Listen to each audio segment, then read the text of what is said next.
Hey, second graders, we're going to continue with Mrs. Piggle-Wiggle, written by Betty McDonald. We learned in the last couple of chapters that Mrs. Piggle-Wiggle has a special gift with children. She knows how to solve the problems that parents are having with children. So the last time it was because a little boy wouldn't pick up his room, and it was a very big mess.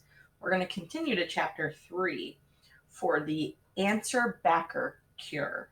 So I'm thinking that this is a little girl who talks back to her mom and dad, and Mrs. Piggle-Wiggle is going to have a cure for this. Okay, chapter 3, the answer backer cure. At 3 o'clock in the afternoon, Mrs. O'Toole put a peanut butter sandwich and a nice cold glass of milk on the kitchen table for a little girl when she came home from school. Pretty soon, the door slammed and it bounced Mary, her red braids switching like little ponytails. Her mother said, "How was school, darling?" Mary said as she gulped down her milk and took a large bite of her sandwich. "Well, this afternoon, Miss Crabtree and Mrs. O'Toole will stay in at recess and put the paint said Mrs. O'Toole will stay in at recess and put the paint boxes away." And I said, Mary took another gulp of her milk. "You're the teacher here, Miss Crabtree. Why don't you put everything away in the paint boxes and let me go out and play?" Everybody in the whole room laughed, but mean old Miss Crabtree sent me into the cloakroom.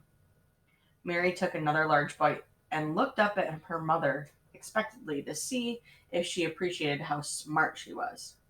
However, her mother said, "That was a very rude thing to do, Mary, and I am ashamed of you. When you finish your sandwich and milk, you had better go upstairs to your room until dinner. You can concentrate on how rude you were to Miss Nice Crabtree." Mary pulled her mouth down to her corners and squinted up at her pretty brown eyes and said, "Should I?" She kept her mouth pulled. Why should I? She kept her mouth pulled down and blinked her eyes rapidly in the most disagreeable way. Mrs. O'Toole was dumbfounded. She never had little Mary acted in this horrifying way. She said quietly, "You should, because I can tell you to. Now scat." Mary walked slowly out of the kitchen, switching her skirt and her braids and managing to look impungent even from the back. When she reached the top of the stairs, she called down to her mother, "I'm going because I want to, not because you tell me to." And she dashed into her room and banged the door. That night at dinner, Mary was quite normal. But after dinner, her daddy said, "Scoot the dishes off the table, when ya? Your mama's tired." And his dear little Winya, instead of jumping up and doing what she was told, pulled her mouth down until she looked like a jack-o'-lantern, squinted her eyes, and said, "I'll do it because I want to, not because you tell me to.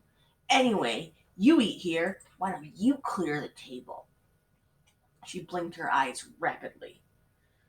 Her father looked as though he might be going to give her a spanking, but then he noticed that it was time for the news, so instead he went into the study and turned on his radio. Mary did clear off the table and dry the dishes, but she kept blinking her eyes and muttering. The next morning, her mother said, "Please hurry with the breakfast, Mary. The children are waiting, and you'll make them late for school." Mary pulled her mouth down and began blinking. She said, "I'm the one that's eating this breakfast, ma'am." Mary's mother sighed and said, "If only you knew how unattractive you looked when you talk like that, you would stop it right now." Mary mumbled something into her mush. Then she grabbed her sweater and slammed out the front door. Mrs. O'Toole went to the telephone and called her friend, Mrs. Ragbag. She said, "Hello, Mrs. Ragbag. Have you noticed any changes in Calliope's lately? Mrs. Ragbag said. Well, no, I can't say I have. Mrs. O'Toole. She seems to be studying hard in school and she eats and sleeps well. Have you noticed anything with her? Mrs. O'Toole said. No, it's not Calliope that I'm worried about. It's Mary. Yesterday afternoon, she came home from school and she seemed perfectly normal and looked all right, but she told me how very independent she would have to be in school. I punished her, of course. In fact, I sent her to her room to stay until dinner, but she was really rude to me. She was rude to her father, too. I just cannot understand it. I thought perhaps all the children were acting this way. She pulls down her mouth and squints at me and blinks. She looks hideous. Mrs. Ragbag said, Oh, I'm sorry, Mrs. O'Toole, because Mary has always been such a dear little girl.